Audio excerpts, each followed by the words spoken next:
Hello everyone, welcome to my channel. ಇವತ್ತು ನಾನು easy ಮೆಥಡ್ನಲ್ಲಿ ಓಲ್ಡ್ ಸ್ಯಾರಿನ ಯೂಸ್ ಮಾಡಿಕೊಂಡು ಲಾಂಗ್ ಡ್ರೆಸ್ ಕಟಿಂಗ್ ಮತ್ತು ಸ್ಟಿಚಿಂಗನ್ನು ಹೇಗೆ ಮಾಡೋದು ಅಂತ ಸ್ಟೆಪ್ ಬೈ ಸ್ಟೆಪ್ ಆಗಿ ತೋರಿಸ್ಕೊಡ್ತೀನಿ. ನಿಮಗೆ ಈ ವಿಡಿಯೋ ಇಷ್ಟ ಆದರೆ ಪ್ಲೀಸ್ ಲೈಕ್ ಮಾಡಿ ಮತ್ತು ಸಬ್ಸ್ಕ್ರೈಬ್ ಮಾಡಿ. ಹಾಗೆ ಪಕ್ಕದಲ್ಲೇ ಇರುವಂತಹ ಬೆಲ್ ಐಕಾನನ್ನು ಪ್ರೆಸ್ ಮಾಡಿ. ಇದರಿಂದ ನಾನು ಮುಂದೆ ಮಾಡುವಂತಹ ವಿಡಿಯೋದ ನೋಟಿಫಿಕೇಷನ್ ನಿಮಗೆ ಬರುತ್ತೆ. ಇದಕ್ಕೆ ನಾನು 5 ಮೀಟರ್ ಕಾಟನ್ ಸ್ಯಾರಿನ ತಗೊಂಡಿದ್ದೀನಿ. ಹಾಗೆ 3 ಮೀಟರ್ ಕಾಟನ್ ಲೈನಿಂಗ್ನ ಯೂಸ್ ಮಾಡ್ಕೊಳ್ತಾ ಇದ್ದೀನಿ. ಮೊದಲನೇದಾಗಿ ಟಾಪ್ ಪಾರ್ಟ್ ಕಟ್ಟಿಂಗಿಗೆ ಫ್ಯಾಬ್ರಿಕ್ನ ಈ ರೀತಿ 4 ಲೇಯರ್ಸ್ ಆಗಿ ಫೋಲ್ಡ್ ಮಾಡ್ಕೋಬೇಕು. ಇದು ಓಪನ್ ಸೈಡ್ ಮತ್ತು ಈ ಕಡೆ ಫೋಲ್ಡೆಡ್ ಸೈಡ್. ಟಾಪ್ ಪಾರ್ಟ್ದು ರೆಡಿ ಲೆಂತ್ 14 ಇಂಚ್. ಅದಕ್ಕೆ ನಾನು 1 ಇಂಚ್ ಸ್ಟಿಚಿಂಗ್ ಮಾರ್ಜಿನನ್ನು ಆ್ಯಡ್ ಮಾಡ್ಕೊಂಡಿದ್ದೀನಿ. ಟೋಟಲ್ 15 ಇಂಚ್ ತೊಗೊಂಡಿದ್ದೀನಿ. ಶೋಲ್ಡರ್ ನಾನು 6.5 ಇಂಚಿಗೆ ಮಾರ್ಕ್ ಮಾಡಿದೆ. ಹಾಗೆ ಆರ್ಮಲ್ ಕೂಡ ನಾನು 6.5 ಇಂಚಿಗೆ ಮಾರ್ಕ್ ಮಾಡ್ತಾ ಇದ್ದೀನಿ. ಇವೆರಡೂ ಪಾರ್ಟ್ಸ್ನು ಕೂಡ ಈ ರೀತಿ ಜಾಯಿಂಟ್ ಮಾಡ್ಕೊಳ್ಬೇಕು. ಈ ಡ್ರೆಸ್ದು ಚೆಸ್ಟ್ ಸೈಜ್ 34 ಇಂಚ್. 34 ಇಂಚ್ದ fourth part 8.5 inch plus 2 inch stitching ಮಾರ್ಜಿನನ್ನು ಆ್ಯಡ್ ಮಾಡ್ಕೊಳ್ಬೇಕು. ಟೋಟಲ್ 10.5 ಇಂಚ್ ತೊಗೊಂಡಿದ್ದೀನಿ. ವೇಸ್ಟ್ ಕೂಡ ಹಾಗೆ. Waist round 28 inch. 28ದ fourth part 7 inch plus 2 inch stitching margin. Total 9 inch mark ಮಾಡಿದೆ. ಇವಾಗ ಎರಡೂ ಪಾಯಿಂಟ್ಸ್ನ ಜಾಯಿನ್ ಮಾಡಿಕೊಂಡು ಈ ರೀತಿ ಸ್ಟ್ರೈಟಾಗಿ ಲೈನ್ ಹಾಕ್ಕೊಳ್ಬೇಕು. ಆರ್ಮೋಲಲ್ಲಿ ಟೇಪ್ನ ಈ ರೀತಿ ಫೋಲ್ಡ್ ಮಾಡಿಕೊಂಡು ಸೆಂಟ್ರಿಗೆ ಮಾರ್ಕ್ ಮಾಡಿಕೊಂಡು ಬ್ಯಾಕ್ ಆರ್ಮ್ ಶೇಪ್ನ ತಗೊಳ್ಬೇಕು. ಇದು ಬ್ಯಾಕ್ ಆರ್ಮ್ ಶೇಪ್. ಇವಾಗ 1/2 ಇಂಚ್ ಒಳಗಡೆಯಿಂದ ಈ ರೀತಿ ಫ್ರಂಟ್ ಆರ್ಮ್ ಶೇಪ್ನ ತಗೊಳ್ಬೇಕು. ಇದು front arm shape. Neck width ನಾನು 3 ಇಂಚಿಗೆ ಮಾರ್ಕ್ ಮಾಡ್ತಾ ಇದ್ದೀನಿ. ಬ್ಯಾಕ್ ನೆಕ್ ಡೀಪ್ 3.5 ಇಂಚಿಗೆ ಮಾರ್ಕ್ ಮಾಡ್ತಾ ಇದ್ದೀನಿ. ಹಾಗೆ ಫ್ರಂಟ್ ನೆಕ್ ಡೀಪ್ 5 ಇಂಚಿಗೆ ಮಾರ್ಕ್ ಮಾಡ್ತಾ ಇದ್ದೀನಿ. ಇವಾಗ ಎಲ್ಲ ಪಾಯಿಂಟ್ಸ್ನು ಕೂಡ ಈ ರೀತಿ ಜಾಯಿಂಟ್ ಮಾಡ್ಕೊಳ್ಬೇಕು. ಈ ರೀತಿ ಸ್ಟ್ರೈಟಾಗಿ ಲೈನ್ ಹಾಕಿದ ನಂತರ ಬ್ಯಾಕ್ ನೆಕ್ಕಿಗೆ ನಾನು ಸಿಂಪಲ್ ಆಗಿ ಈ ರೀತಿ ರೌಂಡ್ ಶೇಪ್ನ ಕೊಡ್ತಾ ಇದ್ದೀನಿ. ಹಾಗೆ ಫ್ರಂಟ್ ನೆಕ್ಕಿಗೆ ಸ್ವಲ್ಪ ಈ ರೀತಿ ಕ್ರಾಸ್ ಆಗಿ ಶೇಪ್ ಹಾಕ್ಕೊಳ್ತಾ ಇದ್ದೀನಿ. ಇಲ್ಲಿ ಮೇಲುಗಡೆ ಶೋಲ್ಡರಲ್ಲಿ 1/2 ಇಂಚಿಗೆ ಮಾರ್ಕ್ ಮಾಡಿಬಿಟ್ಟು ಈ ರೀತಿ ಶೋಲ್ಡರ್ ಡೌನ್ ಮಾಡ್ಕೊಳ್ಬೇಕು. ಇವಾಗ ಬ್ಯಾಕ್ ನೆಕ್ ಮತ್ತು ಬ್ಯಾಕ್ ಆರ್ಮ್ ಶೇಪ್ನಿಂದ ಎಕ್ಸ್ಟ್ರಾ ಫ್ಯಾಬ್ರಿಕ್ನ ಕಟ್ ಮಾಡಿ ತಗೊಳ್ಬೇಕು ಈ ರೀತಿ. ಇವಾಗ ಫ್ಯಾಬ್ರಿಕ್ನ ಓಪನ್ ಮಾಡಿಕೊಂಡು ಫ್ರಂಟ್ ಪಾರ್ಟ್ ಮತ್ತು ಬ್ಯಾಕ್ ಪಾರ್ಟ್ ಎರಡನ್ನೂ ಕೂಡ ಸಪ್ರೇಟ್ ಮಾಡ್ಕೊಳ್ತಾ ಇದ್ದೀನಿ. ಫ್ರಂಟ್ ಪಾರ್ಟಲ್ಲಿ ಫ್ರಂಟ್ ನೆಕ್ ಮತ್ತು ಫ್ರಂಟ್ ಆರ್ಮ್ ಶೇಪ್ನ ಕಟ್ ಮಾಡಿ ತಗೊಳ್ಬೇಕು ಈ ರೀತಿ. ಬ್ಯಾಕ್ ನೆಕ್ ಡೀಪ್ ನಾನು ಅವಾಗ 3.5 ಇಂಚ್ ಮಾರ್ಕ್ ಮಾಡಿದ್ದೆ ಅಲ್ವಾ. 3.5 ಇಂಚ್ ಕಡಿಮೆ ಡೀಪ್ ಆಗೋದ್ರಿಂದ ನಾನಿಲ್ಲಿ 7 ಇಂಚ್ಗೆ ಮಾರ್ಕ್ ಮಾಡಿಕೊಂಡು ಈ ರೀತಿ ರೌಂಡ್ ಶೇಪ್ನ ಕೊಡ್ತಾ ಇದ್ದೀನಿ. ಇವಾಗ ಇದನ್ನ ಈ ರೀತಿ ಕಟ್ ಮಾಡಿ ತಗೊಳ್ಬೇಕು. ಈ ಲೈನಿಂಗ್ ಪೀಸ್ಗೆ ಇವಾಗ ಮೇನ್ ಫ್ಯಾಬ್ರಿಕ್ನ ಅಟ್ಯಾಚ್ ಮಾಡ್ಕೊಳ್ಬೇಕು. ಅದಕ್ಕೋಸ್ಕರ ನಾನು ಈ ರೀತಿ ಮೇನ್ ಫ್ಯಾಬ್ರಿಕ್ನ ಕಟ್ ಮಾಡ್ಕೊಂಡಿದ್ದೀನಿ. ಇವಾಗ ಇದನ್ನು ಈ ರೀತಿ ಸ್ಟಿಚ್ ಮಾಡ್ಕೊಳ್ಬೇಕು. ಇವಾಗ ಟಾಪ್ ಪಾರ್ಟ್ ಕಟ್ಟಿಂಗ್ ಕಂಪ್ಲೀಟ್ ಆಯಿತು. ಇವಾಗ ಸ್ಲೀವ್ಸ್ ಕಟ್ಟಿಂಗಿಗೆ ಫ್ಯಾಬ್ರಿಕ್ನ ಈ ರೀತಿ 4 ಲೇಯರ್ಸ್ ಆಗಿ ಇಟ್ಕೊಂಡಿದ್ದೀನಿ. ಇದು ಓಪನ್ ಸೈಡ್ ಮತ್ತು ಈ ಕಡೆ ಫೋಲ್ಡೆಡ್ ಸೈಡ್. ಸ್ಲೀವ್ಸ್ದ ಲೆಂತ್ 11.5 ಇಂಚಿಗೆ ಮಾರ್ಕ್ ಮಾಡ್ತಾ ಇದ್ದೀನಿ.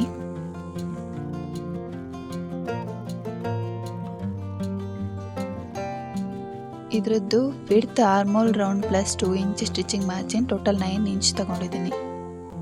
ಇಲ್ಲಿ ಮೇಲುಗಡೆ 3 ಇಂಚಿಗೆ ಈ ಥರ ಮಾರ್ಕ್ ಮಾಡಿಬಿಟ್ಟು ಇಲ್ಲಿ 1 ಇಂಚಿಗೆ ಮಾರ್ಕ್ ಮಾಡಿ ಈ ಥರ ಸ್ಲೀವ್ದ ಶೇಪ್ನ ತಗೊಳ್ಬೇಕು.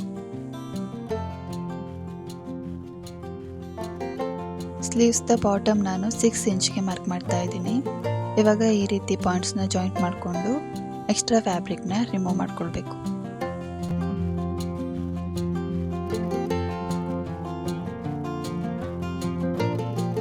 ಇವಾಗ ನಾನು ಎರಡೂ ಸ್ಲೀವ್ಸ್ನ ಈ ರೀತಿ ಓಪನ್ ಮಾಡಿಕೊಂಡು 1/2 ಇಂಚ್ಗೆ ಈ ರೀತಿ ಫ್ರಂಟ್ ಆರ್ಮ್ ಶೇಪ್ನ ತಗೊಳ್ತಾ ಇದ್ದೀನಿ.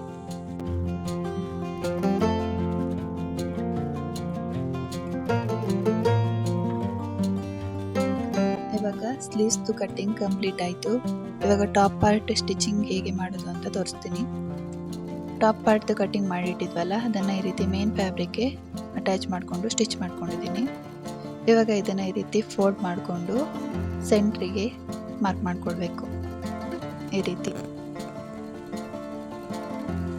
ಫ್ರಂಟ್ ನೆಕ್ ಡಿಸೈನ್ ಮಾಡೋದಕ್ಕೋಸ್ಕರ ಈ ರೀತಿ ಸೆಂಟ್ರಲ್ಲಿ ಮಾರ್ಕ್ ಮಾಡ್ಕೊಳ್ಬೇಕು.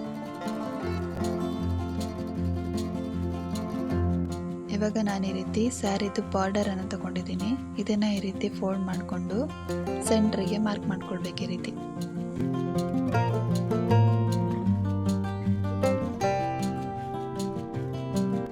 ಈ ರೀತಿ ಮಾರ್ಕ್ ಮಾಡಿದ ನಂತರ ಇದರ ಸೆಂಟ್ರಿಗೆ ಇಟ್ಕೊಂಡು ಪಿನ್ ಹಾಕ್ಕೊಳ್ಬೇಕು.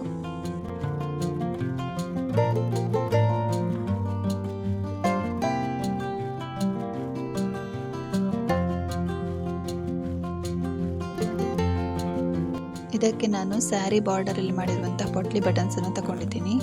ಈ ಪೊಟ್ಲಿ ಬಟನ್ಸ್ ಮಾಡೋದಕ್ಕೆ ಈ ರೀತಿ ಸಿಂಪಲ್ ಆಗಿ ಒಂದು ಬೀಡ್ಸ್ನ ತಗೊಂಡು ಈ ಥರ ಇಟ್ಕೊಂಡು ಸಿಂಪಲ್ ಆಗಿ ಈ ದಾರದಲ್ಲಿ ಈ ಥರ ಟ್ವಿಸ್ಟ್ ಮಾಡಿ ಗಂಟು ಹಾಕ್ಕೊಳ್ಬೇಕು. ಪೊಟ್ಲಿ ಬಟನ್ಸ್ ರೆಡಿ ಆಗುತ್ತೆ.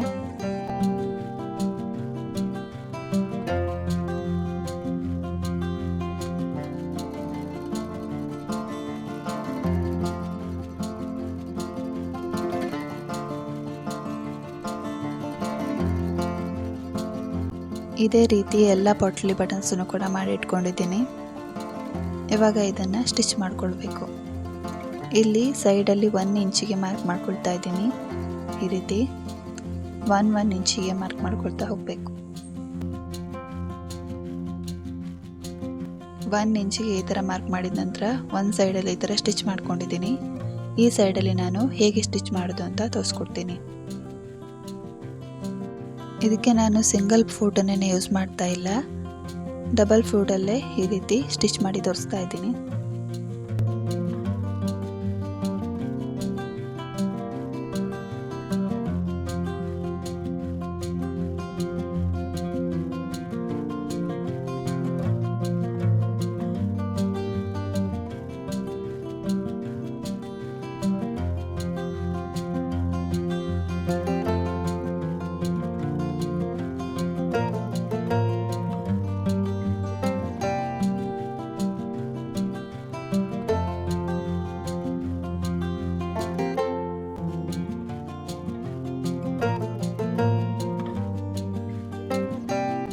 ಇವಾಗ ಫ್ರಂಟ್ ನೆಕ್ ಡಿಸೈನ್ ಕಂಪ್ಲೀಟ್ ಆಯಿತು.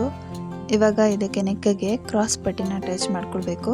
ಅದಕ್ಕೆ ನಾನು 1.5 ಇಂಚ್ ಬಿಡ್ತಿರೋಂತಹ ಕ್ರಾಸ್ ಪಟ್ಟಿನ ತಗೊಂಡಿದ್ದೀನಿ. ಇದನ್ನು ಈ ರೀತಿ ಹಾಫ್ ಫೋಲ್ಡ್ ಮಾಡಿಕೊಂಡು ಸ್ಟಿಚ್ ಹಾಕ್ಕೊಳ್ಬೇಕು.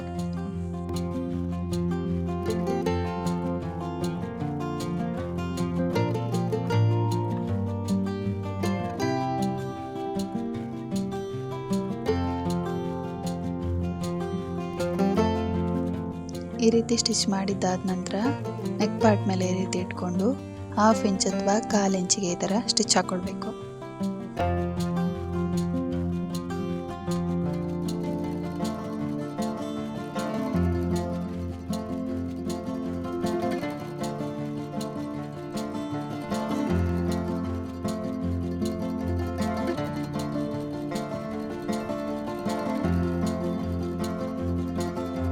ಸ್ಟಿಚ್ ಮಾಡಿ ಆದ ನಂತರ ನೆಕ್ ಪಾರ್ಟಲ್ಲಿ ಈ ರೀತಿ ಚಿಕ್ಕ ಚಿಕ್ಕದಾಗಿ ಕ್ರಾಸ್ ಆಗಿ ಕಟ್ ಮಾಡ್ಕೊಳ್ಬೇಕು.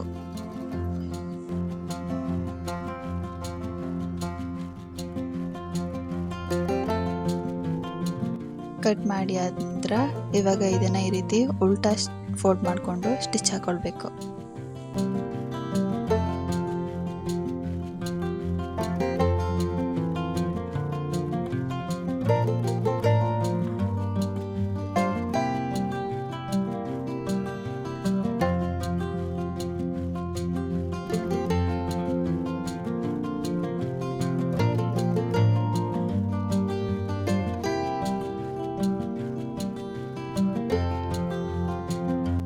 ಇವಾಗ ಬ್ಯಾಕ್ ಸೈಡಲ್ಲಿ ಸೂಜಿ ದಾರದಲ್ಲಿ ಹೆಮ್ಮಿಂಗ್ ಮಾಡ್ಕೊಳ್ಬೋದು ಅಥವಾ ಸೈಡಲ್ಲಿ ಒಂದು ಸ್ಟಿಚ್ ಕೂಡ ಹಾಕ್ಕೊಳ್ಬೋದು.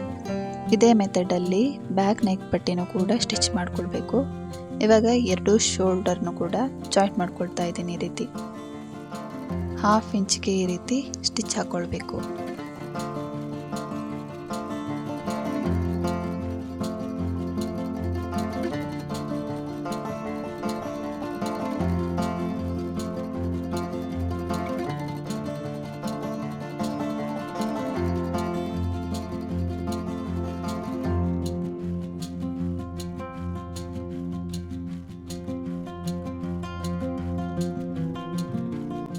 ಶೋಲ್ಡರ್ ಜಾಯಿಂಟ್ ಮಾಡಿ ಆದ ನಂತರ ಇವಾಗ ಸ್ಲೀವ್ಸ್ನ ಅಟ್ಯಾಚ್ ಮಾಡ್ಕೊಳ್ಬೇಕು.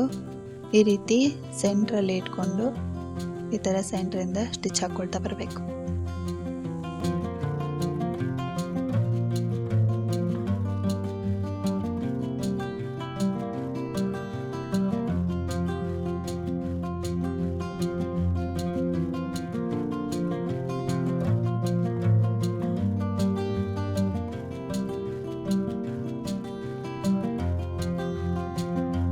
ಇವಾಗ ಆ ಕಡೆ ಎರಡು ಸೈಡ್ ಸೆಂಟ್ರಿಂದ ಸ್ಟಿಚ್ ಮಾಡಿದ ನಂತರ ಟಾಪಲ್ಲಿ ಒಂದು ಈ ಥರ ಸ್ಟಿಚ್ ಹಾಕ್ಕೊಳ್ಬೇಕು.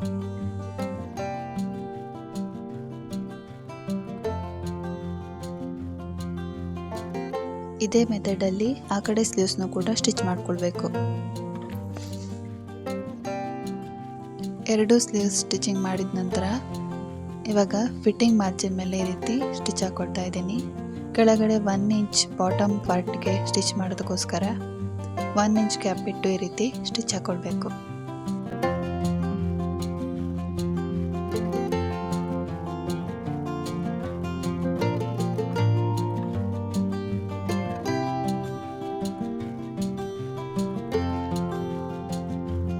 ಇವಾಗ ಟಾಪ್ ಪಾರ್ಟ್ ಸ್ಟಿಚಿಂಗ್ ಕಂಪ್ಲೀಟ್ ಆಗಿದೆ. ಬಾಟಮ್ ಪಾರ್ಟ್ಗೆ ಈ ರೀತಿ ಒಂದು ಸೈಡ್ನ ಬಾರ್ಡರ್ನ ಕಟ್ ಮಾಡ್ಕೊಳ್ತಾ ಇದ್ದೀನಿ. ಈ ಕಟ್ ಮಾಡಿರುವಂತಹ ಬಾರ್ಡರ್ನ ಇನ್ನೊಂದು ಸೈಡ್ ಬಾರ್ಡರ್ಗೆ ಈ ರೀತಿ ಸ್ಟಿಚ್ ಮಾಡ್ಕೊಳ್ಬೇಕು. ಈ ರೀತಿ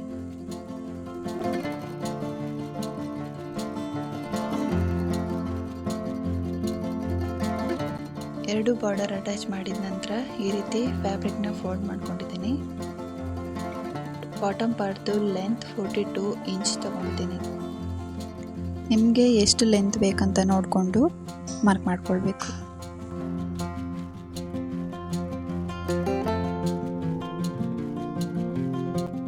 ಇವಾಗ ಸ್ಯಾರಿನ ಸೆಂಟ್ರಲ್ಲಿ ಕಟ್ ಮಾಡಿಕೊಂಡು 2 ಪೀಸಸ್ ಆಗಿ ಮಾಡ್ಕೊಳ್ಬೇಕು. ಒಂದು ಬ್ಯಾಕ್ ಪಾರ್ಟ್ ಪ್ಲೇಟ್ಸ್ ಮಾಡೋದಕ್ಕೆ, ಇನ್ನೊಂದು ಫ್ರಂಟ್ ಪಾರ್ಟ್ ಪ್ಲೇಟ್ಸ್ ಮಾಡ್ಕೊಳ್ಳೋದಕ್ಕೆ. ಇವಾಗ ನಾನು 2 ಪೀಸ್ನ ಸಪರೇಟ್ ಮಾಡ್ಕೊಳ್ತಾ ಇದ್ದೀನಿ. ಇವಾಗ ಪ್ಲೇಟ್ಸ್ ಮಾಡೋದಕ್ಕೆ ಮಾರ್ಕಿಂಗ್ ಮಾಡ್ಕೊಳ್ಬೇಕು. ಮೊದಲಿಗೆ ನಾನಿಲ್ಲಿ 3 ಇಂಚ್ ಮಾರ್ಜಿನನ್ನು ಮಾರ್ಕ್ ಮಾಡ್ಕೊಳ್ತಾ ಇದ್ದೀನಿ. ಇಲ್ಲಿ 4 ಇಂಚ್ ಫೋಲ್ಡಿಂಗ್ ಪಾರ್ಟಿಗೆ ಹೋಗುತ್ತೆ, 1 ಇಂಚ್ ಪ್ಲೇಟ್ಸ್ ಪಾರ್ಟಿಗೆ ಬರುತ್ತೆ. 4 ಇಂಚ್ ಫೋಲ್ಡಿಂಗ್ ಪಾರ್ಟ್ ಮತ್ತು 1 ಇಂಚ್ ಪ್ಲೇಟ್ಸ್ ಪಾರ್ಟ್. ಇದೇ ಮೆಥಡಲ್ಲಿ ಮಾರ್ಕ್ ಮಾಡ್ಕೊಳ್ತಾ ಹೋಗಬೇಕು. ಫೋಲ್ಡಿಂಗ್ ಪಾರ್ಟ್ 3 ಇಂಚ್ ಅಥವಾ 5 ಇಂಚ್ ಕೂಡ ತಗೊಳ್ಬೋದು. ನಾನಿಲ್ಲಿ 4 ಇಂಚ್ಗೆ ತಗೊಂಡು ಮಾರ್ಕ್ ಮಾಡ್ಕೊಂಡಿದ್ದೀನಿ.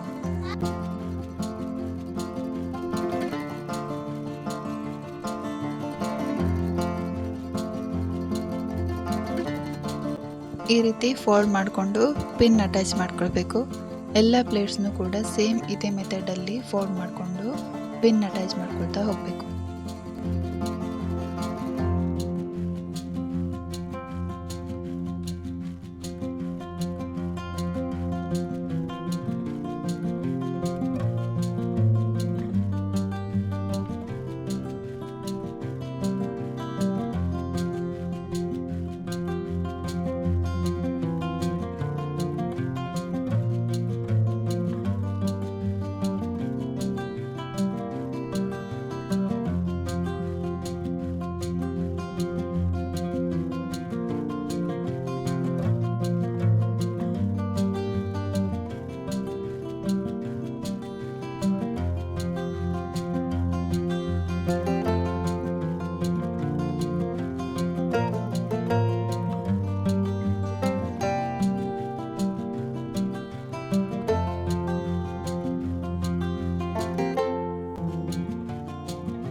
ಟಾಪ್ ಪಾರ್ಟ್ದು ವೇಸ್ಟ್ ಫಿಟ್ಟಿಂಗ್ಗೆ ಕರೆಕ್ಟ್ ಆಗೋ ಹಾಗೆ ಎಲ್ಲ ಪ್ಲೇಟ್ಸ್ನು ಕೂಡ ಫೋಲ್ಡ್ ಮಾಡಿಕೊಂಡು ಪಿನ್ ಹಾಕ್ಕೊಂಡಿದ್ದೀನಿ.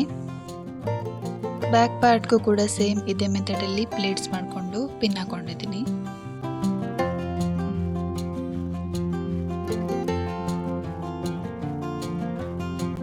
ಇವಾಗ ಇಲ್ಲಿ ಮೇಲುಗಡೆ ಎಲ್ಲ ಪ್ಲೇಟ್ಸ್ ಸ್ಟ್ರೈಟ್ ಆಗಿ ಬರೋ ಹಾಗೆ ಸ್ಟಿಚ್ ಹಾಕ್ಕೊಳ್ಬೇಕು.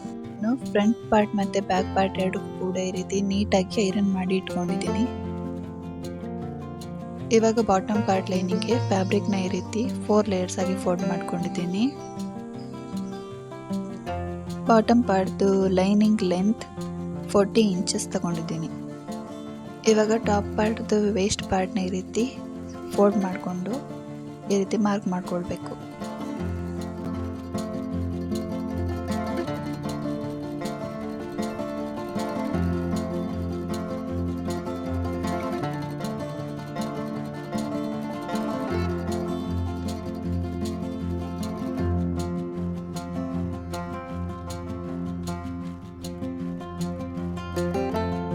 ಲೈನಿಂಗ್ದ ಬಾಟಮ್ ಎಡ್ಜಸಲ್ಲಿ ಈ ರೀತಿ ಫೋಲ್ಡ್ ಮಾಡಿಕೊಂಡು ಸ್ಟಿಚ್ ಹಾಕ್ಕೊಳ್ಬೇಕು.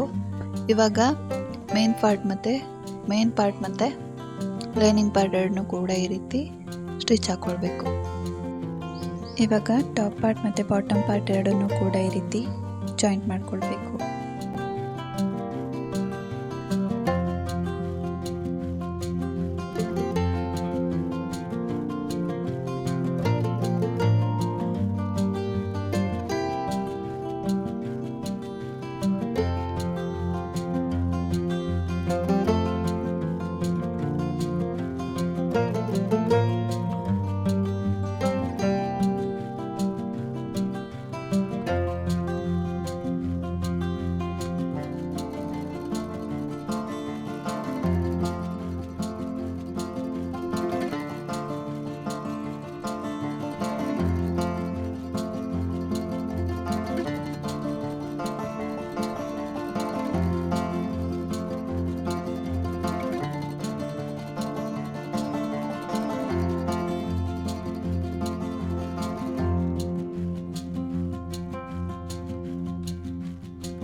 ಟಾಪ್ ಪಾರ್ಟ್ ಮತ್ತು ಬಾಟಮ್ ಪಾರ್ಟ್ ಎರಡು ಸ್ಟಿಚ್ ಆದ ನಂತರ ಇಲ್ಲಿ ನಾನು ಮಾರ್ಕ್ ಮಾಡಿದೆ ಅಲ್ವಾ, ಅಲ್ಲಿ ತನಕ ಎಲ್ಲ ಫ್ಯಾಬ್ರಿಕ್ನು ಒಟ್ಟಿಗೆ ಈ ಥರ ಸ್ಟಿಚ್ ಹಾಕ್ಕೊಳ್ಬೇಕು. ಇವಾಗ ಲೈನಿಂಗ್ ಫ್ಯಾಬ್ರಿಕ್ನ ಈ ರೀತಿ ಸೈಡಲ್ಲಿ ಇಟ್ಕೊಂಡು ಮೇನ್ ಫ್ಯಾಬ್ರಿಕ್ ಮೇಲೆ ಮಾತ್ರ ಸ್ಟಿಚ್ ಹಾಕ್ಕೊಳ್ಬೇಕು.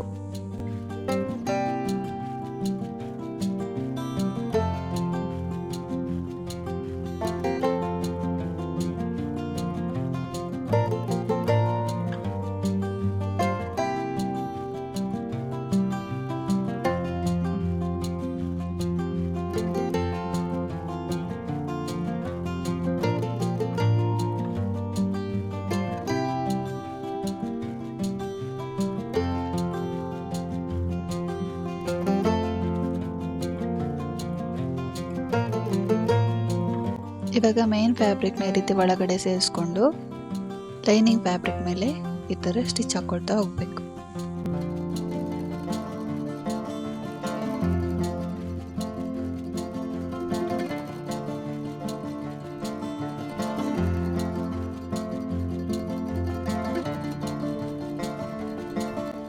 ಇನ್ನೊಂದು ಸೈಡಲ್ಲೂ ಕೂಡ ಸೇಮ್ ಇದೇ ಮೆಥಡಲ್ಲಿ ಸ್ಟಿಚ್ ಮಾಡ್ಕೊಳ್ಬೇಕು.